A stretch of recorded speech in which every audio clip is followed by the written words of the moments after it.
നമസ്കാരം. യോബി മാത്സ് എന്ന യൂട്യൂബ് ചാനലിലേക്ക് വീണ്ടും എല്ലാവർക്കും സ്വാഗതം.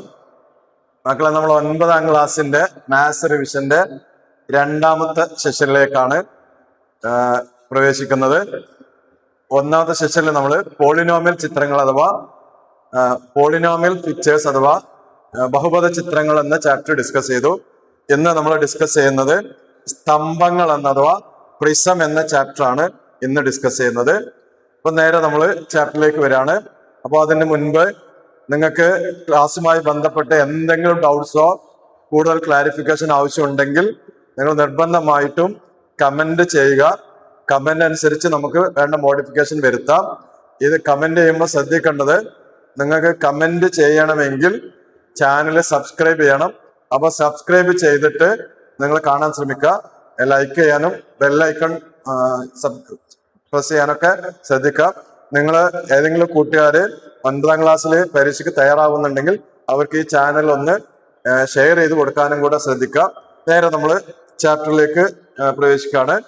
നമുക്ക് സ്തംഭങ്ങൾ എന്ന ചാപ്റ്ററിൽ നമ്മൾ ഡിസ്കസ് ചെയ്യുന്ന പോയിന്റ്സ്, ഒന്ന് വോളിയം അഥവാ വ്യാപ്തമാണ്. വോളിയം അഥവാ വ്യാപ്തമാണ് ഈ ചാപ്റ്ററിൽ ഡിസ്കസ് ചെയ്യുന്നത്. പ്രിസം അഥവാ സ്തംഭത്തിന്റെ വ്യാപ്തം കാണാനുള്ള മാർഗമാണ്. അപ്പൊ സ്തംഭത്തിന്റെ വ്യാപ്തം കാണാൻ കോമൺ ആയിട്ടുള്ള ഫോർമുല, അതിന്റെ ഫോർമുല പാദപരപ്പളവ് ഇൻറ്റു ഉയരം എന്നാണ്. പാദപരപ്പളവ് ഇൻറ്റു ഉയരമാണ്. ഏത് സ്തംഭമാണെങ്കിലും വ്യാപ്തം കാണാൻ ഉപയോഗിക്കേണ്ട ഫോർമുല ഇതാണ്. ഏത് സ്തംഭമാണെങ്കിലും അഥവാ ബേസ് ഏരിയ ഇൻറ്റു ഹൈറ്റ് എന്നാണ്. അപ്പൊ ചിലപ്പോൾ നേരെ ഈ ഫോർമുല ഉപയോഗിക്കുന്ന ചോദ്യം വരാം. ഒരു സ്തംഭത്തിന്റെ എന്ന് പറഞ്ഞിട്ട് വരും. അപ്പൊ സ്തംഭം ഏത് രീതിയിലുള്ള സ്തംഭമാണെന്ന് ചോദിക്കുന്നുണ്ടാവില്ല. പക്ഷെ സ്തംഭമാണെങ്കിൽ അതിന്റെ ബേസ് ഏരിയനെ ഹൈറ്റ് കൊണ്ട് ഗുണിച്ചാൽ നമുക്ക് ഇത് കിട്ടുന്നില്ല, വ്യാപ്തം കിട്ടുന്നില്ലത് തിരിച്ചറിയണം. ബേസ് ഏരിയ ഇൻറ്റു ഹൈറ്റ് ആണ്. ഇനി ഓരോ സ്തംഭത്തിന്റെ ആകൃതിക്കനുസരിച്ച് ബേസിന്റെ ഷേപ്പ് മാറുന്നതനുസരിച്ച് ഏരിയ കാണാനുള്ള മാർഗവും മാറും. അങ്ങനെയാണെങ്കിൽ എന്തൊക്കെയാണ് സാധാരണഗതിയിൽ വരുന്നതെന്ന് അറിയാം. ഒന്ന് സ്ക്വയർ ആയിട്ട് വരാം, സ്ക്വയർ വരാം അഥവാ സമചതുരം വരാം. അങ്ങനെയാണെങ്കിൽ വശം എ ആണെങ്കിൽ സമചതുരത്തിന്റെ പരപ്പളവ് എ സ്ക്വയർ എച്ച് ആണ്. അങ്ങനെയാണ് സമചതുരത്തിന്റെ വ്യാപ്തം കാണാനുള്ള ഫോർമുല എ സ്ക്വയർ എച്ച് എന്നാണ്. വോളിയം കാണാൻ എ സ്ക്വയർ പാദപരപ്പളവ് into base area into height എന്നാണ്. ഇനി സ്ക്വയർ മാറിയിട്ട് അത് റെക്റ്റാങ്കിൾ ആവാം അഥവാ ചതുരമാവാം. ചതുരമാണെങ്കിൽ പരപ്പളവാണ് നീളം ഇൻറ്റു വീതി വശങ്ങളുടെ ഗുണനഫലമാണ്. എല്ലും ബി ആണെങ്കിൽ എൽ ഇൻറ്റു ബി ആണ്. എങ്കിൽ അതിന്റെ വ്യാപ്തം എന്നത് എൽ ബി ഇൻറ്റു എച്ച് ആണ്. പാദപരപ്പളവ് ഇൻറ്റു ഉയരമാണ്. ഇനി ത്രികോണാവാം, ട്രയാങ്കിൾ ആവാം. ഇപ്പൊ ട്രയാങ്കിളിന് കുറച്ചും കൂടെ ശ്രദ്ധിക്കേണ്ട ചില കാര്യങ്ങളുണ്ട്. ഇപ്പൊ ട്രയാങ്കിൾ ആവുന്ന സമയത്ത് നമുക്ക് പല ടൈപ്പിലുള്ള ട്രയാങ്കിൾ വരാം. സ്ക്വയർ ആണ് ഒറ്റ ടൈപ്പ് ഉള്ളൂ, റെക്ടാങ്കിൾ എന്ന് പറഞ്ഞാൽ ഒരു ടൈപ്പേ ഉള്ളൂ. പക്ഷെ ട്രയാങ്കിൾ എന്ന് പറഞ്ഞത് 3 ടൈപ്പിൽ ചുരുങ്ങിയത് വരുന്നത്. അങ്ങനെയാണെങ്കിൽ 3 രീതിയിൽ നമുക്ക് ഏരിയ കാണാൻ പഠിക്കണം, പരപ്പളവ് കാണാൻ പഠിക്കണം. ഒന്നാമത്തത് സമഭുജമാണെങ്കിലോ, സമഭുജ ത്രികോണമാണെങ്കിൽ പരപ്പളവ് കാണാനുള്ള സൂത്രാക്യം √3/4 ആണ്. ഇപ്പൊ വോളിയം കാണാനുള്ള ഫോർമുല √3/4 a²h എന്നാണ്. സമഭുജത്തിന് പകരം മട്ട ത്രികോണാണെങ്കിലോ, അല്ലെങ്കിൽ ഒരു വശവും ലംബമാണ് തരുന്നതെങ്കിലോ, എങ്കിൽ ഹാഫ് ബി എച്ച് എന്ന ഫോർമുലയാണ് ഉപയോഗിക്കുക. അപ്പൊ വോളിയം എന്ന് പറഞ്ഞത് പാദപരപ്പായ ഹാഫ് ബി എച്ചും പിന്നെ സ്തംഭത്തിന്റെ പ്രിസത്തിന്റെ ഹൈറ്റായ എച്ചും കൂടെ മൾട്ടിപ്ലൈ ചെയ്യുന്നു. ഈ 2 എച്ചും വേറെ വേറെയാണ്, ഓർമ്മയുണ്ടാവണം. ഓക്കെ, അടുത്തത് 3 വശങ്ങൾ തരികയാണെങ്കിലോ, എ ബി സി നിന്ന് 3 വശങ്ങളാണെങ്കിൽ പരപ്പളവാണത് സൂത്രാക്കി മറിക്കുക S into S minus A into S minus B into S minus C എന്നതാണ് ഫോർമുല. അപ്പോ അവിടെയും വോളിയം കാണാനപ്പോ √(s into S minus A into S minus B into S minus C into H എന്നാണ്. ഇനി സ്തംഭം മട്ട ത്രികോണത്തിനുള്ള ത്രികോണങ്ങൾക്ക് പകരം സമഷഡ്ഭുജമാണെങ്കിലോ, സമഷഡ്ഭുജമാണെങ്കിൽ റെഗുലർ ഹെക്സഗൺ ആണെങ്കിലോ, നമുക്കറിയാം സമഭുജ ത്രികോണാണെങ്കിൽ √3/4 a² ആണ്.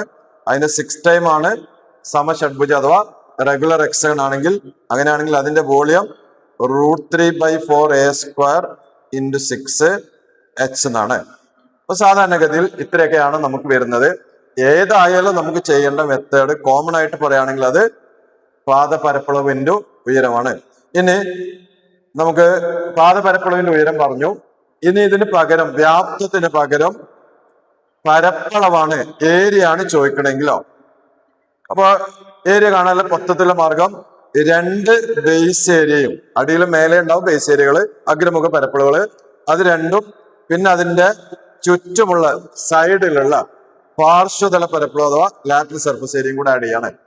ബേസ് ഏരിയ കാണാനുള്ള മാർഗം നമ്മൾ നേരത്തെ ഇവിടെ ഇങ്ങനെ കുറെ ഡിസ്കസ് ചെയ്തു. ഇനി LSA കാണാൻ അഥവാ പാർശ്വതല പരപ്പളവ് കാണാനുള്ള ഫോർമുല എന്താന്ന് ഓർത്ത് വെച്ചാൽ മതി. LSA കാണാനുള്ള ഫോർമുല അത് പാദചുറ്റളവിന്റെ ഉയരമാണ്. പാദചുറ്റളവിന്റെ ഉയരാണ്. ബേസ് പെരിമീറ്റർ ഇൻറ്റു ഹൈറ്റ് ആണ്. ഇതാണ് പാർശ്വതല പരപ്പളവാണല്ലേ. അപ്പൊ ഇത് കണ്ടിട്ട് പിന്നെ രണ്ട് അഗ്രമുഖ പരപ്പളവ് അഥവാ രണ്ട് ബേസ് ഏരിയയും കൂടെ ആഡ് ചെയ്താൽ നമുക്ക് ടോട്ടൽ സർഫസ് ഏരിയയും കിട്ടും. അപ്പൊ ഇതില് ബേസ് ഏരിയ കാണാൻ ബേസ് പെരിമീറ്റർ കാണാൻ ചെറിയ വ്യത്യാസം ഉണ്ടാവാം, അത് വെച്ചിട്ട് ചെയ്യുന്നു. ഇനി ഇതില് സിലിണ്ടർ അഥവാ വൃത്തസംഭവമാണെങ്കിൽ അതിന്റെ ബേസ് പെരിമീറ്റർ എന്നത് 2πr ആണ്. അപ്പൊ അതിന്റെ ബേസ് ലാറ്ററൽ സർഫസ് ഏരിയ എന്നുള്ളത് നമ്മള് കർവ്ഡ് സർഫസ് ഏരിയ, അങ്ങനെ വളഞ്ഞിട്ടായതുകൊണ്ട് വക്രമുഖ പരപ്പളവ് അതാ കർവ്ഡ് സർഫസ് ഏരിയ എന്ന് പറയാം. അപ്പൊ അത് 2πr × h ആണ്. ടോട്ടൽ സർഫസ് ഏരിയ ആകെ പരപ്പളവ് എന്നത് രണ്ട് base area 2πr² plus curved surface area 2πrh ആണ്. വോളിയം പാദപരപ്പളവ് ഇൻറ്റു ഉയരമാണ്. ബേസ് ഏരിയ ഇൻറ്റു ഹൈറ്റ് ആണ്. Base area πr² into height എന്നാണ്. ഇതാണ് ബേസിക്കലി നമുക്ക് ഇതിനകത്ത് ഡിസ്കസ് ചെയ്യുന്ന പോയിന്റ്സ്. ഫോർമുല ഒക്കെ കാണാൻ പഠിച്ചു വെക്കേണ്ട, നല്ല മനസ്സിലാക്കി വെക്കേണ്ട ചാപ്റ്റർ ആണ്. ചില ചോദ്യങ്ങൾ ഇങ്ങനെ ഫോർമുല ഇല്ലാതെ തന്നെ ലോജിക്കലായിട്ട് നമുക്ക് ചെയ്യാൻ പറ്റും. അങ്ങനത്തെ ചോദ്യങ്ങളും നമ്മൾ ശ്രദ്ധിക്കണം. നേരെ നമ്മൾ ചോദ്യത്തിലേക്ക് കടക്കാണ്.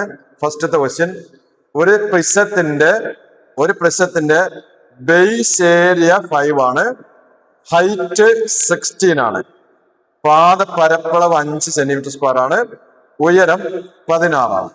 അങ്ങനെയാണ് വ്യാപ്തം എന്തെന്നാണ് ചോദ്യം. ഡയറക്റ്റ് ക്വസ്റ്റ്യൻ ആണ്. വ്യാപ്തം കാണാൻ ബേസ് ഏരിയ ഇൻറ്റു ഹൈറ്റ് എന്ന ഫോർമുലയാണ് ഉപയോഗിക്കേണ്ടത്. ബേസ് ഏരിയ ഇവിടെ 5 ആണ്, ഹൈറ്റ് എന്നുള്ളത് 16 ആണ്, 16 ആണ്. അപ്പൊ മൾട്ടിപ്ലൈ ചെയ്ത 80 cm³ വരുന്നു. ഡയറക്റ്റ് ക്വസ്റ്റ്യൻ ആണ്. ഏത് പ്രിസമായാലും ഏത് സ്തംഭമായാലും ബേസ് ഏരിയ ഇൻറ്റു ഹൈറ്റ് ആണ്. ഇപ്പൊ സ്തംഭത്തിന്റെ ആകൃതി ഇവിടെ പ്രശ്നമില്ല, ഏത് സ്തംഭമായാലും സെയിം മെത്തേഡ് ഉപയോഗിച്ച് പറയുന്നു. അപ്പം 5 × 16 = 80 ആണ്. രണ്ടാമത്തെ ക്വസ്റ്റ്യൻ വരുന്നത്, ഒരു സ്തംഭത്തിന്റെ പാദചുറ്റളവ് 18 cm ആയ സമഭുജ ത്രികോണമാണ്. Base perimeter of an equilateral base of a perimeter prism is equilateral triangle of perimeter 18. അപ്പൊ ബേസ് ഇക്വിലാറ്ററൽ ട്രയാങ്കിൾ അഥവാ സമഭുജ ത്രികോണമാണ്. അതിന്റെ പെരിമീറ്റർ ചുറ്റളവ് 18 ആണ്. നമുക്കറിയാം ഇക്വിലാറ്ററൽ ട്രയാങ്കിൾ എന്ന് പറഞ്ഞാൽ എല്ലാ സൈഡും ഈക്വൽ ആവുന്ന ട്രയാങ്കിൾ ആണ്. 3 സൈഡ് ഉണ്ടാവും. അങ്ങനെയാണെങ്കിൽ പെരിമീറ്റർ അഥവാ ചുറ്റളവ് എന്ന് പറഞ്ഞത് 3a ആണ്. അത് 18 ആണെന്നാണ് ക്വസ്റ്റ്യനിൽ പറഞ്ഞത്. Therefore we can find a = 18/3 6 ആണ്. മക്കളെ ശ്രദ്ധിക്കുക, ചുറ്റളവ് തന്നാൽ പെരിമീറ്റർ തന്നാൽ അതൊന്ന് ഒരു വശം കണ്ടുപിടിക്കണം ആദ്യം ചെയ്യേണ്ടത്. അത് നമ്മൾ കണ്ടു. ഇനി ഇതിന്റെ ബേസ് ഏരിയ കണ്ടുപിടിക്കണം. എന്നിട്ട് അതിനെ ഹൈറ്റോട് ഗുണിക്കാണ് ചെയ്യേണ്ടത്. പാദപരപ്പളവ് കണ്ടുപിടിക്കണം. സമഭുജ ത്രികോണാണെങ്കിൽ സൂത്രാക്യം നമുക്കറിയാം, √3/4 a² ആണ്. അങ്ങനെയാണെങ്കിൽ √3/4 a എന്നത് 6 ആണ്. അപ്പൊ 6 × 6 വരുന്നു. ഒരു 6നെ 2 കൊണ്ട് ഹരിക്കുക, ഇവിടെ 2 വശം 3. ഇങ്ങനെ സിംപ്ലിഫൈ ചെയ്യാൻ വേണ്ടിയിട്ട് നമ്മൾ 6² എഴുതുന്നതിന് പകരം 6 × 6 എന്ന് എഴുതിയത്. അങ്ങനെയാണെങ്കിൽ അടുത്ത 6നെ 2 കൊണ്ട് കട്ട് ചെയ്യാം. അപ്പൊ 3 ടൈംസ് വരും. 3 × 3 9 √3 cm². ഇതാണ് പരപ്പളവ്. എങ്കിൽ വ്യാപ്തം കാണാന് ബേസ് ഏരിയ ഇൻറ്റു ഹൈറ്റ് എന്നാണ് formula. Base area into height ആണ്. ബേസ് ഏരിയ എന്നുള്ളത് 9√3 ആണ്. 9√3 ഹൈറ്റ് എന്നുള്ളത് 25 9 × 25 225√3 സെന്റിമീറ്റർ ക്യൂബാണ്. ഇതാണ് വോളിയം. ക്ലിയർ ആയിട്ടുണ്ടാവുമെന്ന് കരുതുന്നു. എന്തെങ്കിലും ഡൗട്ട്സ് ഉണ്ടെങ്കിൽ കമന്റ് ചെയ്തോളാം. കമന്റ് ചെയ്യുമ്പോൾ ശ്രദ്ധിക്കണം, സബ്സ്ക്രൈബ് ചെയ്താലേ കമന്റ് ബോക്സ് ആക്റ്റീവ് ആവുള്ളൂ. അപ്പൊ കമന്റ് ചെയ്യുമ്പോൾ സബ്സ്ക്രൈബ് ചെയ്യാൻ വേണ്ടി ശ്രദ്ധിക്കാം. ഓക്കെ, നമ്മൾ അടുത്ത ചോദ്യത്തിലേക്ക് വരികയാണ്. ഒരു ത്രികോണത്തിന്റെ വശങ്ങൾ 13, 14, 15 ആവുന്ന 13, 14, 15 ആവുന്ന ഒരു ത്രികോണം പാദമായിട്ട് വരുന്ന ഒരു പ്രിസമാണ്. അതിന്റെ വോളിയം എന്താണ്? ഒരു സ്തംഭത്തിന്റെ പാദം വശങ്ങൾ 13, 14, 15 ആവുന്ന ത്രികോണമാണ്. ഉയരം 20 അതിന്റെ വ്യാപ്തി എത്രയാണെന്ന്. അപ്പൊ നമ്മൾ നേരത്തെ പറഞ്ഞു, വശങ്ങൾ ABC ആയിട്ട് വരുന്നുണ്ടെങ്കിൽ അതിന്റെ പരപ്പളവ് കാണാനുള്ള സൂത്രാക്യം √S × S - A × S - B × S - C ആണ്. അങ്ങനെയാണെങ്കിൽ നമുക്കിപ്പോ തന്നിട്ടുള്ളത് A എന്നത് 13 13 B എന്നത് 14 14 C എന്നത് 15 15 അപ്പൊ ഇത് ചെയ്യണമെങ്കിൽ ആദ്യം S കാൽക്കുലേറ്റ് ചെയ്യണം. S എന്ന് പറഞ്ഞാല് ചുറ്റളവിന്റെ പകുതിയാണ്, പെരിമീറ്ററിന്റെ ഹാഫാണ്. A + B + C / 2 എങ്കിൽ 13 + 14 + 15/2 വരുന്നു. എല്ലാം കൂടെ ആഡ് ചെയ്താൽ 42 വരുന്നു. അതിനെ 2 കൊണ്ട് ഹരിച്ചാൽ 21 വരുന്നു. അപ്പൊ S എന്നുള്ളത് 21 സെന്റിമീറ്റർ. ഇനി ഏരിയ കാണാന് formula √S × S - A × S - B × S - C √S എന്നുള്ളത് 21 21 21 - 13 21 - B എന്നുള്ളത് 14 21 - C എന്നത് 15 15 √21 13 കുറച്ച് 8 14 കുറച്ച് 7 15 കുറച്ച് 6 എല്ലാം കൂടെ മൾട്ടിപ്ലൈ ചെയ്ത് റൂട്ട് എടുക്കണം. അതിന് പകരം നമ്മൾ മൾട്ടിപ്ലൈ ചെയ്താൽ കുറച്ച് വലിയ നമ്പറാണ്, അന്നേരം റൂട്ട് എടുക്കാന്ന് പറഞ്ഞത് പ്രയാസമാവും. നിങ്ങൾ ഇതിനെ ഫാക്ടേഴ്സ് ആക്കുന്നതാണ് കുറച്ചുകൂടെ സിമ്പിൾ. നോക്കാം, 21 നമുക്ക് 3 × 7 എഴുതാം, ഫാക്ടേഴ്സ് ആയിട്ട് എഴുതി. 8 2 × 2 × 2 എന്ന് എഴുതാം. 7 ഒന്നും ചെയ്യാൻ പറ്റില്ല, 7 അഭാജ്യ സംഖ്യയാണ്, പ്രൈം നമ്പറാണ് 7. 6 2 × 3 എന്ന് എഴുതാം. ഇനി നമുക്ക് റൂട്ട് പറയാം. ഇതില് 3 എന്നുള്ളത് ഒരു പ്രാവശ്യം വന്നു, ഇവിടെ ഒരു പ്രാവശ്യം വന്നു. അങ്ങനെയാണെങ്കിൽ അതിന്റെ റൂട്ട് ഒരു 3 വരുന്നു. ഓക്കെ, 7 എന്നുള്ളതും 2 വരുന്നു. അപ്പൊ റൂട്ട് വരുമ്പോൾ ഒരു 7 വരുന്നു. 2 2 എന്നതിന്ന് ഒരു 2 പുറത്ത് വരുന്നു. വീണ്ടും ഇവിടെ ഒരു 2 ഉണ്ട്, ലാസ്റ്റിൽ ഒരു 2 ഉണ്ട്, 2 വരുന്നു. 3 × 7 21 × 2 42 × 2 84 84 സെന്റിമീറ്റർ സ്ക്വയർ ആണ് ഇതിന്റെ പാദപരപ്പളവ് അഥവാ ബേസ് ഏരിയ. അങ്ങനെയാണെങ്കിൽ വോളിയം അഥവാ വ്യാപ്തം എന്നത് പാദപരപ്പളവ് base area into height 20 into 20 1680 centimetre cube. ഇതാണ് വ്യാപ്തം. അപ്പോൾ ഇവിടെ പരപ്പളവ് കാണുന്നതാണ് പ്രത്യേകത ഉള്ളത്. അതുപോലെ നോക്കിയിട്ട് കണ്ടുപിടിക്കുക. എന്നിട്ട് അതിനെ ഹൈറ്റ് കൊണ്ട് ഉയരം കൊണ്ട് ഗുണിക്കുന്നു. അടുത്ത ചോദ്യത്തിലേക്ക് വരുന്നു. Base edge of A regular hexagonal prism is 8 centimetre. അപ്പൊ അടുത്ത പ്രിസം അഥവാ സ്തംഭം എന്നത് റെഗുലർ ഹെക്സഗണ പാദമാവുന്നതാണ്, സമഷഡ്ഭുജ സ്തംഭമാണ്. അപ്പൊ ഈ സമഷഡ്ഭുജത്തിന്റെ പരപ്പളവ് കാണുന്ന മെത്തേഡ് ഉപയോഗിച്ച് ഇതിന്റെ ബേസ് ഏരിയ അഥവാ പാദപരപ്പളവ് കണ്ടുപിടിക്കണം. എന്നിട്ട് അതിനെ ഹൈറ്റ് കൊണ്ട് ഉയരം കൊണ്ട് ഗുണിച്ച് നമുക്ക് വ്യാപ്തം കണ്ടുപിടിക്കണം. അങ്ങനെയാണെങ്കിൽ നമുക്കൊന്ന് ആലോചിച്ച് നോക്കാം. ബേസ് ഏരിയ കാണാന് ഇവിടുത്തെ ബേസ് എഡ്ജ് എന്നത് A എന്നത് 8 സെന്റിമീറ്റർ ആണ്. ഏരിയ കാണാൻ ഇവിടുത്തെ ബേസ് ഏരിയ കാണാനുള്ള ഫോർമുല റെഗുലർ ഹെക്സഗണ് സമഷഡ്ഭുജ ആയതുകൊണ്ട് 6 × √3/4 A² ആണ്. ഈ ഫോർമുലകളൊക്കെ ഒന്ന് ഓർത്തു വെക്കണം, എന്നാലേ നമുക്ക് ഇത് എളുപ്പം കയറുള്ളൂ.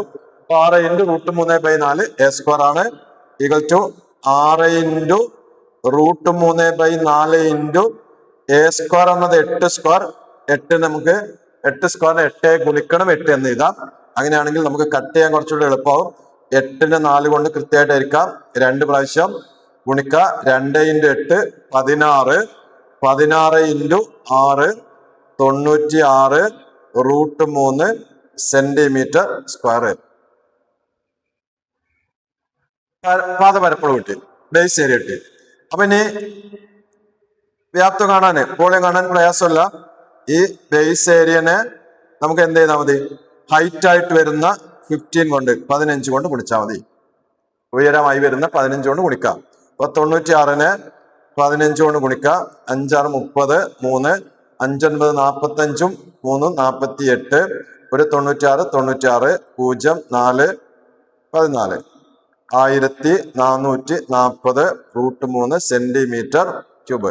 ഗുണിക്കൊന്നൊന്ന് ശ്രദ്ധിക്കണം, തെറ്റിയിട്ടുണ്ടെങ്കിൽ ഒന്ന് കറക്റ്റ് ചെയ്യണം. ഉണ്ടോ നോക്കണത്, ഞാൻ വേഗത്തില് ഗുണിച്ചു പോകുന്നുണ്ട്. ഓക്കെ, ഇതാണ് ചെയ്യുന്നത്. അപ്പൊ റെഗുലർ ഹെക്സഗൺ ആണെങ്കിൽ വ്യത്യാസം വന്നത് പാദപരപ്പളവ് കൊണ്ട് മെത്തേഡ് ഇത് വെച്ചിട്ട് ചെയ്യണം. വോളിയം കാണാൻ സാധാരണ ചെയ്യുന്ന മെത്തേഡ് തന്നെയാണ്. ഓക്കെ, അടുത്ത ചോദ്യത്തിലേക്ക് വരികയാണ്. Calculate the volume of the cylinder. അടുത്തത് നമ്മള് സിലിണ്ടർ ആണ്, വൃത്തസ്തംഭമാണ്. അതിന്റെ ബേസ് റേഡിയസ് 4 സെന്റിമീറ്റർ, ഹൈറ്റ് 10 ആണ്. പാദ ആരം 4 സെന്റിമീറ്റർ ആണ്, ഉയരം 10 സെന്റിമീറ്റർ ആണ്. അങ്ങനെയാണെങ്കിൽ വ്യാപ്തം എന്തായിരിക്കും എന്നാണ് ആദ്യം നോക്കേണ്ടത്. ഇനി ഇതിൽ ശരിക്ക് വ്യാപ്തം എത്രയാന്ന് ചോദിച്ചിട്ട് അടുത്ത ചോദ്യം ഇതിന്റെ വേറൊരു പ്രത്യേകത ചോദിക്കാണ്. അപ്പൊ നമുക്ക് ആദ്യം വ്യാപ്തം കണ്ടുപിടിക്കാം. വ്യാപ്തത്തിന് പാദ ആരം എന്നത് 4 സെന്റിമീറ്റർ ആണെന്ന് പറഞ്ഞിട്ടുണ്ട്. പാദ ആരം എന്നത് 4 സെന്റിമീറ്റർ ആണ്. ഉയരം 10 സെന്റിമീറ്റർ ആണ്. എച്ച് എന്നുള്ളത് 10 സെന്റിമീറ്റർ ആണ്. എങ്കിൽ വ്യാപ്തം കാണാനുള്ള സൂത്രവാക്യം പാദപരപ്പളവ് πr സ്ക്വയർ ഇൻറ്റു എച്ച് എന്നാണ്. പൈ ഇൻറ്റു ആർ എന്നത് 4 ആണ്. ആർ സ്ക്വയർ ആയതുകൊണ്ട് 4 ഇൻറ്റു 4. എച്ച് എന്നുള്ളത് 10. 4 ഇൻറ്റു 4 16 ഇൻറ്റു 10 എന്ന് പറയുമ്പോൾ 160 പൈ സെന്റിമീറ്റർ ക്യൂബ്. ഇതാണ് വ്യാപ്തം. ഇനി രണ്ടാമത്തെ ചോദ്യം നല്ല രസമുള്ള ചോദ്യമാണ്. നേരെ പരപ്പളവ് ഗുണിക്കുന്നതിന് പകരം എത്ര ഭാഗമാണെന്ന ചോദ്യം. അതായത് ഇതിന്റെ പകുതി ആരം പകുതിയാവുന്നു, ഉയരം ഇരട്ടിയാവുന്നു. അങ്ങനെയുള്ള മറ്റൊരു വൃത്തസ്തംഭത്തിന്റെ വ്യാപ്തം ആദ്യത്തെ വ്യാപ്തത്തിന്റെ എത്ര ഭാഗമായിരിക്കും എന്നാണ്. നേരിട്ട് നമുക്ക് റിലേഷൻ മാത്രം വെച്ചിട്ട് കണക്ക് ചെയ്യാം. അതുപോലെ തന്നെ നമുക്ക് സംഖ്യകൾ അറിയുന്നതുകൊണ്ട് നേരത്തെ പറയാം. ആരം എന്നത് നേരത്തെ ഉള്ള 4 ആയിരുന്നു, അത് പകുതിയാവുന്നു, അപ്പൊ 2 ആവും. എച്ച് എന്നത് നേരത്തെ ഉള്ളത് 10 ആയിരുന്നു, ഇപ്പൊ അത് ഇരട്ടിയാവണം, 20 വരണം. ആരം എന്നത് പകുതിയാവണം, ഉയരം എന്നത് ഇരട്ടിയാവണം. അങ്ങനെയാണെങ്കിൽ ഇതിന്റെ വ്യാപ്തം എന്നതപ്പോ പൈ ഇൻറ്റു ആർ സ്ക്വയർ പറയുമ്പോൾ 2 ഇൻറ്റു 2 ഇൻറ്റു എച്ച് എന്ന് പറഞ്ഞത് 20. 2 2 4, 4 ഇൻറ്റു 20 80 പൈ സെന്റിമീറ്റർ ക്യൂബ്. നിങ്ങൾക്ക് റിലേഷൻ മനസ്സിലായില്ലേ? ഇപ്പൊ വ്യാപ്തം എന്തായി മാറി? പകുതിയായിട്ട് മാറിയിട്ടുണ്ട്, ഹാഫ് ആയിട്ടുണ്ട്. ഇതാണ് റിലേഷൻ പറയുന്നത്. ഓക്കെ, അടുത്ത ചോദ്യം. Base perimeter of a metal cylinder is 24 pi, 24 pi ആണ്. ഹൈറ്റ് 60 ആണ്. അങ്ങനെയാണെങ്കിൽ what is the base radius of the cylinder? ചുറ്റളവാണ് ചോദ്യത്തിൽ പറഞ്ഞത്. അതിന്ന് റേഡിയസ് കണ്ടുപിടിക്കണം ആദ്യത്തെ ചോദ്യം വരുന്നത്. അപ്പൊ നോക്കാം. ബേസ് പെരിമീറ്റർ അഥവാ ചുറ്റളവ് എന്ന് പറഞ്ഞത് വൃത്തസ്തംഭം ആയതുകൊണ്ട് വൃത്തസ്തംഭമാണ് അഥവാ സിലിണ്ടർ ആണ്. അതിന്റെ പെരിമീറ്റർ കാണാനുള്ള ഫോർമുല 2πr ആണ്. അതാണ് 24 പൈ എന്ന് പറഞ്ഞിട്ടുള്ളത്. 24 പൈ. 2 ഭാഗത്ത് പൈ ഉണ്ട്, കട്ട് ചെയ്ത് പോകുന്നു. 2r സമം 24 എന്നായി. അങ്ങനെയാണ് r സമം 24/2 12 സെന്റിമീറ്റർ എന്നായിട്ട് മാറുന്നു. 12 സെന്റിമീറ്റർ. അപ്പൊ 6 കിട്ടി. ഓക്കെ ആണ്. അടുത്തത് രണ്ടാമത്തെ ചോദ്യം. What is the volume of the cylinder? സ്തംഭത്തിന്റെ വ്യാപ്തം എത്രയാണ്? അപ്പൊ വ്യാപ്തം കാണാനുള്ള സൂത്രവാക്യം പൈ ആർ സ്ക്വയർ എച്ച് എന്നാണ്. പൈ ഇൻറ്റു ആർ എന്ന് പറഞ്ഞാൽ 12 ആണ്. അപ്പൊ ആർ സ്ക്വയർ ആകുമ്പോൾ 12 ഇൻറ്റു 12, 12 ഇൻറ്റു 12. എച്ച് എന്ന് പറയുന്നത് 60 equal two into 60. 12 into 12 144 into 60. 6 4 24 6 2 24 2 26 6 2 6 2 8 8640 pi centimetre ക്യൂബാണ്. ഇതാണ് വ്യാപ്തം. ഇനി ഇത് മെൽറ്റ് ചെയ്ത് ഉരുക്കിയിട്ട് റേഡിയസ് 3 ഹൈറ്റ് 13 ഉയരം 13 അല്ല 15 ആയ എത്ര വൃത്തസ്തംഭങ്ങൾ നിർമ്മിക്കാം, എത്ര സിലിണ്ടർ നിർമ്മിക്കാം? ഇതൊന്ന് മെൽറ്റ് ചെയ്തിട്ട് എത്ര എണ്ണം റീകാസ്റ്റ് ചെയ്യാന്നാണ്. അപ്പൊ ഈ ഒരു സാധനം മെൽറ്റ് ചെയ്ത് റീകാസ്റ്റ് ചെയ്യാന്ന് പറഞ്ഞാൽ അതിനകത്ത് 2 രീതിയിൽ ചോദിക്കാം. എത്ര എണ്ണം എന്നാണ് ചോദിക്കണമെങ്കിൽ, എണ്ണമാണ് ചോദിക്കണമെങ്കിൽ 2 രീതിയിൽ വരാം ചോദ്യം. ഒന്ന്, ഒരു സാധനം മെൽറ്റ് ചെയ്ത് ഒരു സാധനമാണ് ഉണ്ടാക്കണമെങ്കിൽ അവിടെ എണ്ണമല്ല ഒരു മെഷർ ആയിരിക്കും ചോദിക്കാം. ഒരു സാധനം മെൽറ്റ് ചെയ്ത് ഉരുക്കിയിട്ട് കുറെ എണ്ണം ഉണ്ടാക്കുന്നുണ്ടെങ്കിൽ എണ്ണമാണ് ചോദ്യം ഉണ്ടാവുക. അങ്ങനെയാണെങ്കിൽ മെൽറ്റ് ചെയ്യണ വലിയ സാധനത്തിന്റെ വോളിയത്തിന് ചെറുതിന്റെ വോളിയം കൊണ്ട് ഡിവൈഡ് ചെയ്യാണ് ചെയ്യേണ്ടത്. വലിയ വോളിയത്തിന് ചെറുതിന്റെ വോളിയം കൊണ്ട് ഡിവൈഡ് ചെയ്യണം. ഓക്കെ. വലുതിന്റെ വോളിയം എന്ന് പറഞ്ഞാൽ വലിയ വൃത്തസ്തംഭമായിരുന്നു. നമുക്കിവിടെ ഓൾറെഡി ഇവിടെ കണ്ടുവെച്ചാണ് 8640 എന്നാണ്. അങ്ങനെ എഴുതുന്നതിന് പകരം പൈ ഇൻറ്റു 12 ഇൻറ്റു 12 ഇൻറ്റു 60 എന്ന് എഴുതാം. ഈ സ്റ്റെപ്പ് എഴുതാം. അങ്ങനെയാണ് നമുക്ക് സിംപ്ലിഫൈ ചെയ്യാൻ എളുപ്പമായിരിക്കും. അതുകൊണ്ടാണ് പറയുന്നത്. അപ്പൊ പൈ ഇൻറ്റു 12 ഇൻറ്റു 12 ഇൻറ്റു 60 ആണ് വലിയ വൃത്തസ്തംഭത്തിന്റെ വലിയ സിലിണ്ടറിന്റെ വോളിയം. ചെറുതിന്റെ വോളിയം പൈ ഇൻറ്റു റേഡിയസ് 3 ആണ്, ആര് 3 ആണ്. അപ്പൊ 3 ഇൻറ്റു 3 ഇൻറ്റു എച്ച് എന്നത് 15 ആണ്. 15. ഇനി ഇങ്ങനെ എഴുതിയുള്ള ഗുണം നമുക്കിത് കട്ട് ചെയ്യാം. ഹരിക്കുന്നതിന് പകരം കട്ട് ചെയ്യാം. 60നെ 15 കൊണ്ട് ഹരിക്കുക, കൃത്യമായിട്ട് 4 പ്രാവശ്യം കിട്ടും. 12നെ 3 കൊണ്ട് ഹരിക്കുക, അത് വീണ്ടും 4 പ്രാവശ്യം വരുന്നു. ഈ 12നെ 3 കൊണ്ട് ഹരിക്കാം, അത് 4 പ്രാവശ്യം വരുന്നു. പൈ കട്ട് ചെയ്ത് പോകുന്നു.